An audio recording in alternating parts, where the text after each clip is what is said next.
'cause I'm ready to go. Oh, oh, oh, yo, yo, yo, yo, oh, oh. 'Cause I'm ready to go. I'm Sept, Managing Principal of Brickell Ventures.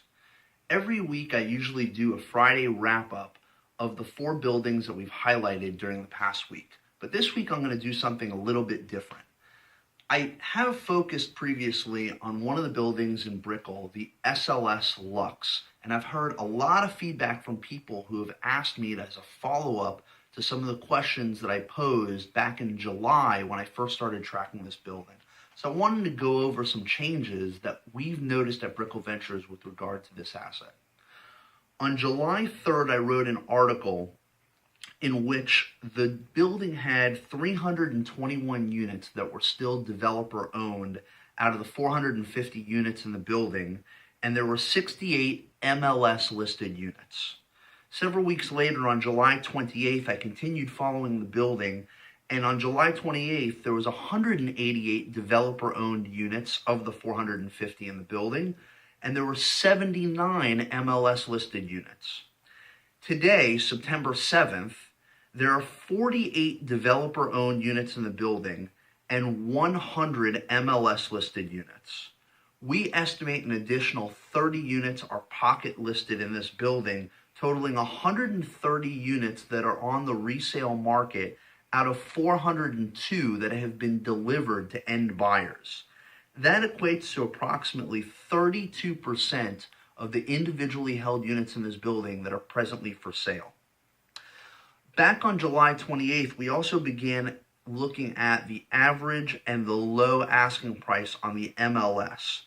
The average MLS listing price was $754 a foot, and the MLS low was $558 per foot, a discrepancy of 26%.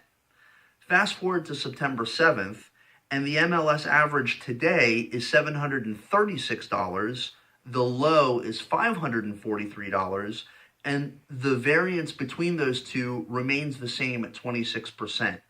The difference between July 28th and September 7th, on the high side, there's been an $18 a foot drop in price, and on the average low, there's been a $15 a square foot drop in price.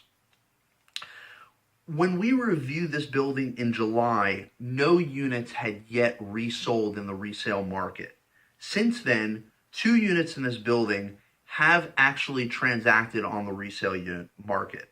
Unit 5204 sold in 56 days, and Unit 5304 sold in 113 days.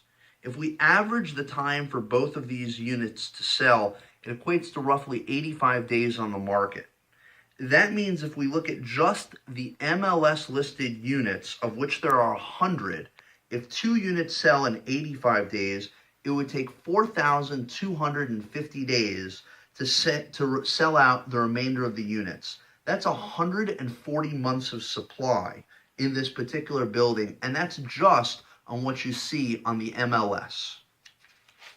I want to further highlight Unit 5204 and 5304. 5204 was bought for $1.185 million, and it sold August 15th for $1.05 million. Assuming a 10% cost of sale, the seller netted $945,000 in this sale. That equates to a loss of over $240,000 on that unit. In 5304, that unit was bought for $1.15 million, and it sold for $1.121 million. Assuming also a 10% cost of sale, the seller netted on this deal $1.009 million. That equates to a loss of over $141,000 for this unit as well.